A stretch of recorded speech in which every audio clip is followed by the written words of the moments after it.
Thank you. Thank you very much. So, ladies and gentlemen, excellencies, this distinguished audience, let me first of all address my gratitude to the Croatian government for this invitation to this truly important forum held in this beautiful town of Dubrovnik. Our presence here at the very moment when Croatia finished negotiations for the accession to the EU gives us an opportunity to underline again our European ambition, our major political vector, which is integration with and into the EU. So there are lots of similarities between our regions, Balkans and Georgia.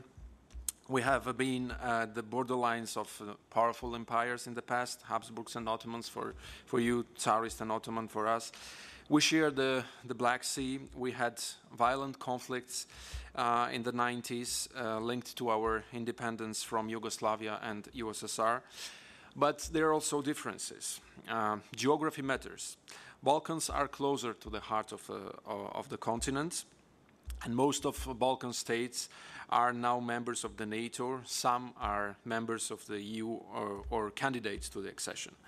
In the 1990s, when violent conflicts were destroying our two regions, the West, after some, one would say long hesitation, intervened in the conflicts of the Balkans. The Caucasus was left to Russia, and where the latter got an almost unchallenged monopoly for a decade. Worse than that, despite being part of the conflict, Russia obtained the peacekeeping mandate. So that has had a disastrous consequence for the war, which re-emerged in 2008. So geography matters, and we are fighting against our geography with our successful reforms.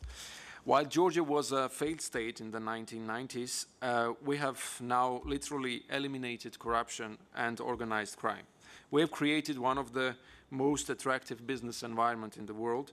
We're rated as 11th in doing business according to World Bank. Georgia is participating in ISF, International Mission in Afghanistan, where we're the biggest non-NATO member contributor and second per capita contributor after the US. So we're also providing now security. We're doing all these reforms when 20% of our territory is still occupied, and the occupying state continues its efforts to destabilize our country by different plots, terrorist acts, sabotage actions, etc. This is the objective of these attempts is, of course, to derail us from our path. But we will not use this as a pretext to stop reforms, to limit basic human rights and democratic principles. Just the opposite. As I said, we consider all these reforms as a tool to compensate our difficult geography.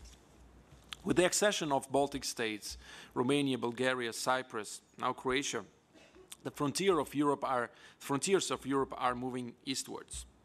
The center of gravity is also moving in this same direction. So European continent as a physical unity doesn't exist. So thus its borders are and can be only based on conventions. European borders are by all means dependent on cultural and political considerations. So we believe that we belong to Europe. We have been recently recognized as being a European neighbor, Eastern European neighbor of the EU, because we are part of Eastern Partnership Initiative. And we are negotiating an association agreement with the EU, and we hope to start quite soon a deep and comprehensive free trade agreement negotiations, as well as visa dialogue on visa liberalization later this year. European Union is not a mechanism, but also an organism, I've been told in Brussels. So that implies evolution, further development, and further enlargement. Today, European Union is challenged by other international actors. They are more assertive, but less democratic, but they are free of complexes. If Europe wants to remain an important world power and not become a mere peninsula of the Asian continent, as one French writer, a very pessimistic one, wrote in the beginning of the 20th century, Europe has to reshape its identity, to reinvent itself, its project, and we're ready to participate in this reinvention. Georgia offers many opportunities to Europe, to the European Union. We have privileged relations in the Caucasus region, in Central Asia, with Iran. but also with Mediterranean. With our own experience of Rose Revolution a few years ago, we have a lot of things to share with our colleagues from Tunisia, Egypt. We have very good bilateral ties now with these countries.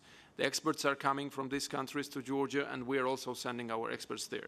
But Georgia's experience can be also used in the framework of European neighborhood policy as a successful experience, because we are still proud that against all odds we have maintained the basic principles of this Rose Revolution, and it was not an easy task. So, ladies and gentlemen, last but not least, the title of this conference is A New Decade for Southeast Europe. For us Georgians, Balkans, and especially Western Balkans, are more Central Europe than Eastern Europe. So we hope that little by little, gradually, after some period, Croatia, Montenegro, Serbia, Macedonia, Albania, Greece will be called South European countries or Central South European countries, and Southeast Europe will be reserved to those who live on the shores of Black Sea. Thank you very much.